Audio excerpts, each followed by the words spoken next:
Welcome everybody to another episode of our digital art nights here at the Brickstar Museum. For those of you who are familiar with what we do here, usually in a regular year, the museum hosts an art night every Friday in the summer or every second Friday, where we open the museum until 8 o'clock in the evening, and we welcome visitors to come in for free and enjoy the exhibits that we have going on, both art and historical, based on what we have going on that year. With the pandemic, we've opted not to stay open late into the evening, but we've decided to be bringing you these programs digitally, so you're able to either watch them at your own pace or every Friday, as we'll be releasing them throughout the summer. So I want to remind everybody that the museum is open regular hours. If you want to come in and you feel comfortable coming in, we would love to see you. We're open with limited capacity, and we always are encouraging mask wearing, as well as plenty of hand sanitizer here in the galleries to go around. So if you're comfortable coming in, we look forward to seeing you then. And of course, you'll be able to see in person some of the pieces that the artists will be talking about in the videos following my introduction here. So as I said, art nights originally started a couple of years ago, and we were open for free, and we had local artists teaching visitors about various different types of art, like pen and ink or how to create a comic book. So really fun things to do. And we'll be working on bringing some of those things to you digitally as well. So this year we're going to be posting digital artist visits, so videos, talking with local artists every Friday to our Facebook page, our YouTube channel, as well as our website. So as I said, they'll be accessible to you whenever you would like to watch them. And I just want to mention that this project is funded in part by a grant from the Maine Arts Commission, which is a independent state agency supported by the National Endowment for the Arts. So we really appreciate the support of Maine Arts Commission, especially in this process that we're all still getting used to.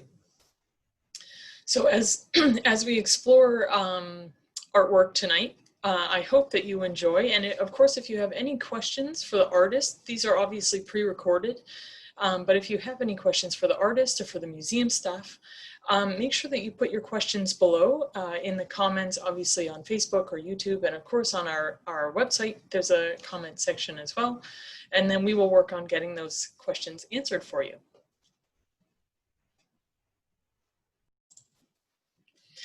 Tonight, we're going to be visiting with Kathy Polletto, who runs Kennebunk Basketry.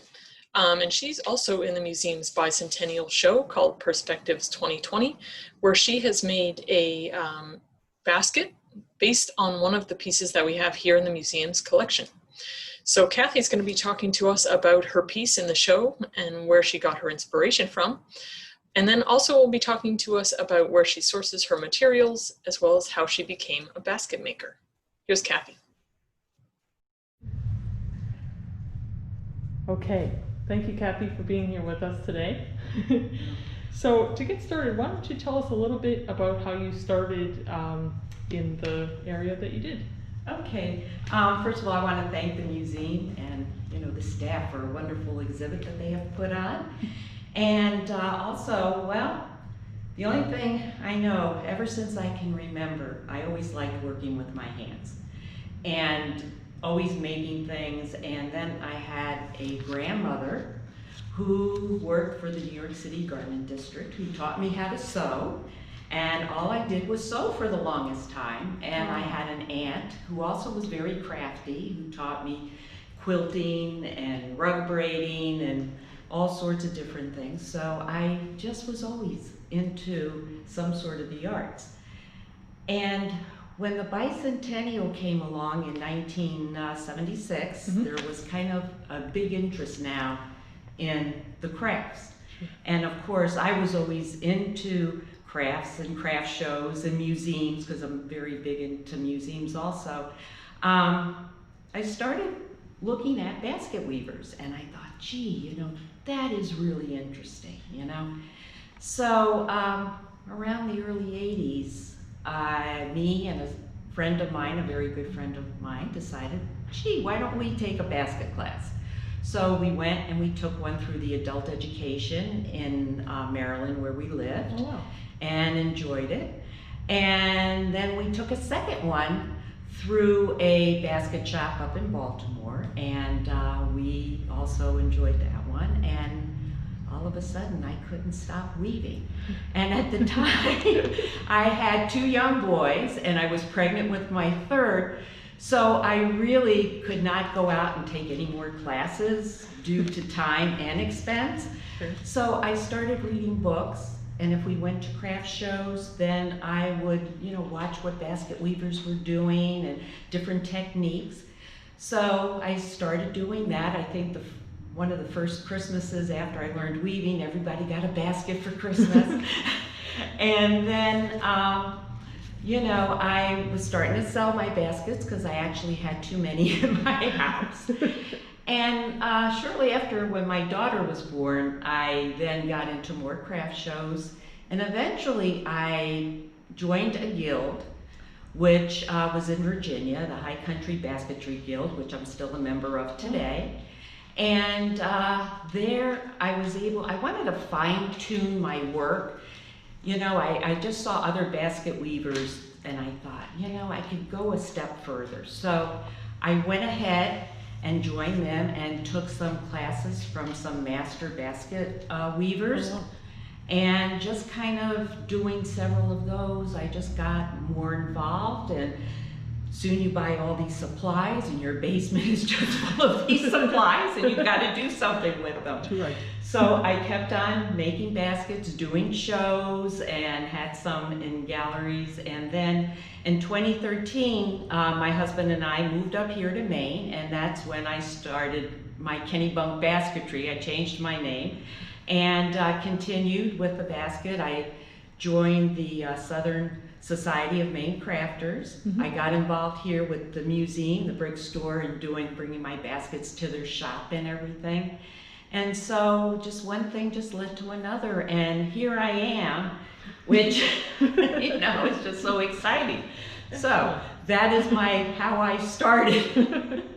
So this is something that I've always been interested in, because I am a fan of yours on Instagram, and sometimes you talk about where you get your materials from. Could you talk a little bit about that? Sure. A lot of my materials I get from basket supply places, not the same ones, because there's different things that I get, that I like from a different company. So they all do everything with baskets. They're not like from any of the craft stores that are local. Sure. These are actually better materials. Right. And one's in Connecticut, Perkins, where I get a lot of my ash. And the reed, which is something a lot of basket weavers use these days because it's so readily available, and it's a little bit less expensive than buying ash. Plus, the reed, like you can see here, it's easy to dye. And that's one thing that's a lot of basket weavers love to dye their materials. So I get some of my things there. There's a company in North Carolina, Suzanne Lord, that I get some of my supplies there, a place in Ohio. So it just depends what I'm looking for. Sure. And what they have, because not everybody has the quality or what I'm looking for. So that's why I go to several different places. Wow. I'm always interested in kind of just where these things come from. So as you... Oh, and I should add, I'm sorry. Yeah. I just happened to think, and with my yard that I have now, I do a lot of natural materials that I just pick up, like Virginia creeper, and I've used iris leaves, and I'm now growing some of my own sweetgrass. Oh, yes. So I get them from my yard too. I forgot to add that in. That is fantastic. So as you kind of alluded to when you were just speaking on kind of how you've come to know this craft, you've come here to the museum several times and shown your pieces, but this year, obviously, we're at the bicentennial of Kennebunk and Maine. So how did you first react when you saw kind of the call to artists for this show, and what were you looking for in a piece? Well, you know, I always had an interest in early America history. I mean, just anything, especially with the domestics and the crafts. That was always something I was very interested in. And I worked for a museum when I lived in Maryland, a Quaker museum, so I was kind of into the museum business at that point. Sure. And then when we moved up here, I got a job with Old York Historical Society and got very interested in Maine history because I knew nothing. I knew Maryland history, but I did not know Maine. So we actually, in one of the tours that we talk about, 1820 when Maine became a state, when I do my guiding, and then I also do field trips with children and we talk about the Maine state flag and how that came to be. So when Cynthia, you know, invited me to do the show, I was just like, oh, this is wonderful. You know, it's the bicentennial of Kennebunk and Maine, and I thought, oh, this is really cool. And I think the thing that really interested me the most was that she invited me into her archives. And being a basket weaver, what else would I want to look at as baskets? So that was very special, was to come to the archives and look at the baskets that they had here and try to kind of interpret one of them. That was the hard part. I have to say, watching you come into the museum and visit the archives and the collections, and just hearing kind of your observations and your narratives of the baskets that we had in our collection, it was a whole lot more information than we ever were able to collect ourselves. So that in itself was a gift. Oh, good. But over time, it's been interesting now watching how you've reinterpreted one of the baskets that we have here. Can you tell, so I'm interested, well, everything about the basket's interesting, but where'd you get the blue from? The what? The blue. Oh, the blue. Yeah. That is an interesting story because my whole process of this basket, the blue actually is a dyed material. I had a dye that's formulated for reed, which I have for a while, and it said that it was forest green. And you know, when you dye things, sometimes you never know exactly how it's going to come out. Sure. Because if you're using a certain pot that's made out of a certain material, can change, you know, the chemicals in the dye. And I actually thought it was forest green. I thought it was going to come out a little bit different. I didn't want to do exactly the same thing that basket was. You know, I wanted to change it up a little bit. So I thought, well, maybe get a brighter green, and I liked the seagrass, which is in that basket too.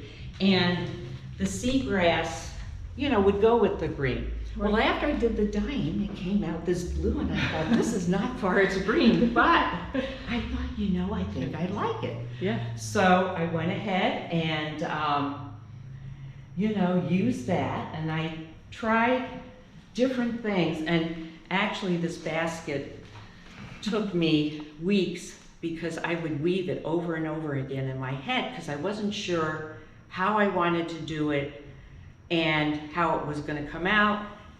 And it was just a process that I had no idea in the beginning that this was going to come out like this, because different things would happen as I was weaving. Okay. And then I would think about it. And one thing is when you're weaving, and you can see here how I did kind of a 12 weave that kind of keeps on going around and around. It's a continuous weave.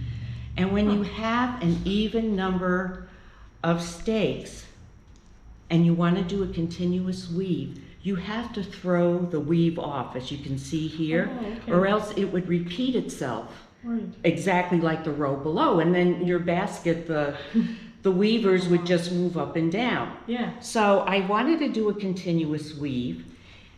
That basket over here, I believe he probably did a continuous weave, but he did, I think, 2 weavers at a time. That's another way of doing an even number. Oh. But he also split some of his stakes, which also can throw off the weave, and I didn't want to do that. So that's why I chose to do this, and I did it within, you know, you can see the seagrass here. Yeah. And then as it goes around, because it goes around here, see it starts, it just keeps on spiraling, okay, Yeah. all the way around, and I continued it. So Wow.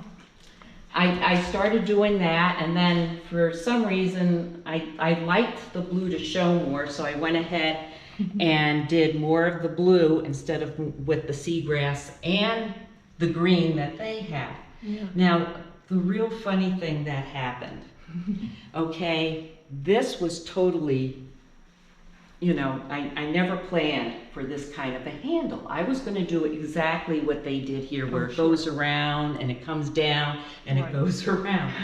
And this is what intrigued me, I think, a lot with that basket, was the handle and the weaving with the seagrass, how they did that. And I had never really done that before, so I think that's one of the reasons why I chose this basket. So when I measured everything out, you know, I measured what was on the basket and measured this and started, you know, doing the braiding. What I didn't allow for, because I wasn't thinking, I didn't allow, as you braid, your pieces get shorter. Short. Yeah. So as I'm thinking, I'm going around, I was about this much short. And I thought, oh my gosh, what am I going to do now?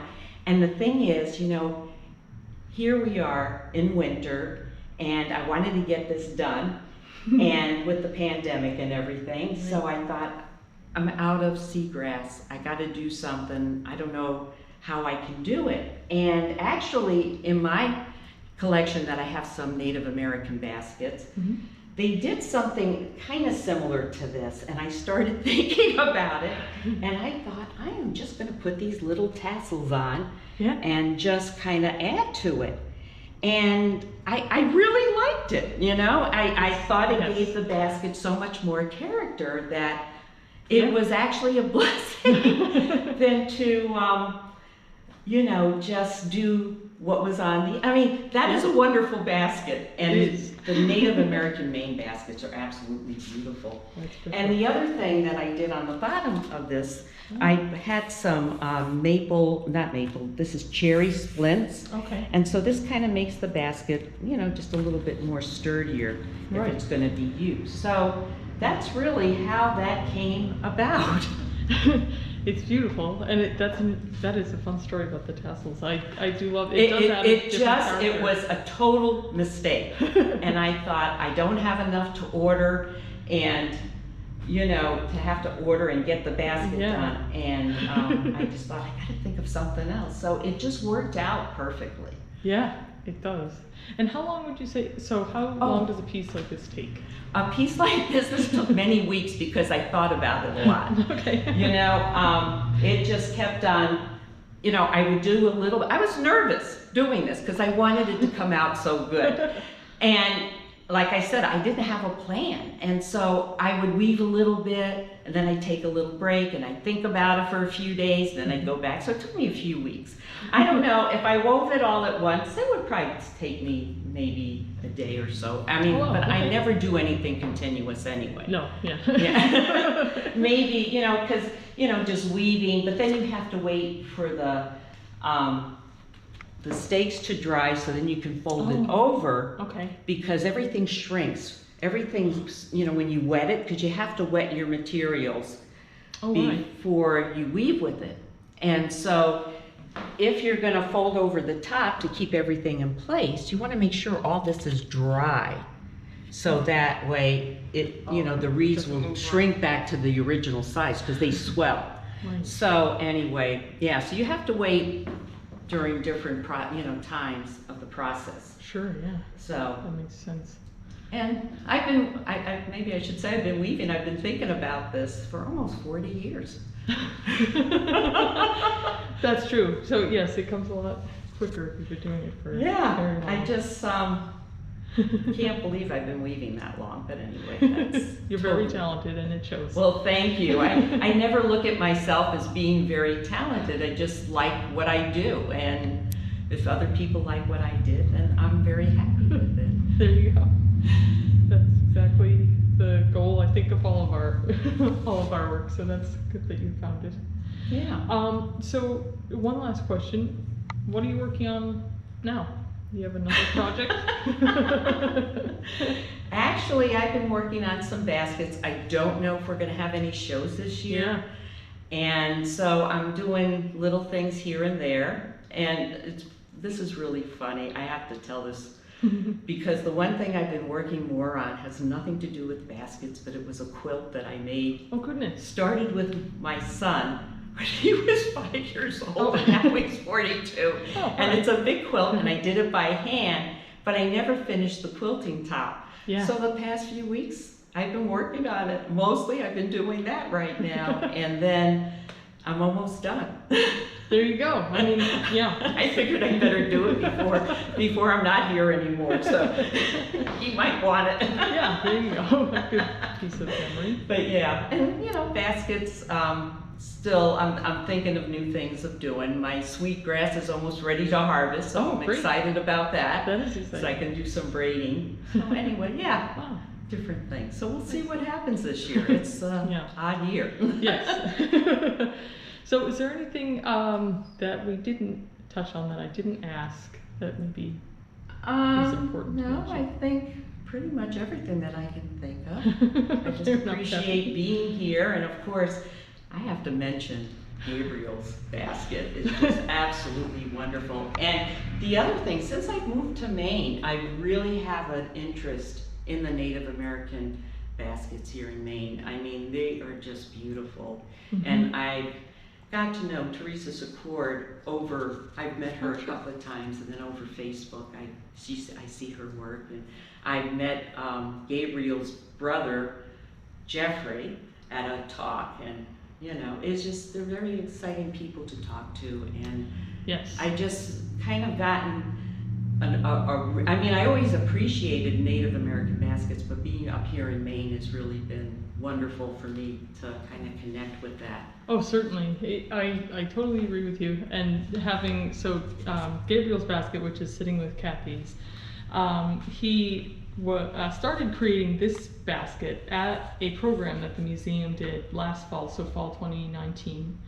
And when he completed it, he offered it to the museum wonderfully. But I agree with you, Kathy, that it's interesting in watching these baskets being created because it comes with a whole lot of cultural history and stories. That's and it. everything. The cultural history is yeah. just wonderful. It really is. And the thing is, you know, I once made a basket from scratch out of oak. I took a class with that. Yeah. And it's hard work. Oh yeah. And this is ash, and you know, that they do from the very beginning. You know, I guess I cheat a little bit unless I use the materials out in the backyard. But, you know, I mean, to really get into the nature and, you know, split all the splints there off of the log yeah. is just amazing. Yes, indeed. I think, thank you for mentioning that, Kathy. That's a great Yeah. piece to bring up. So thank you for being with us today, and we you're will welcome. see you sometime soon at the museum. Okay, thank you.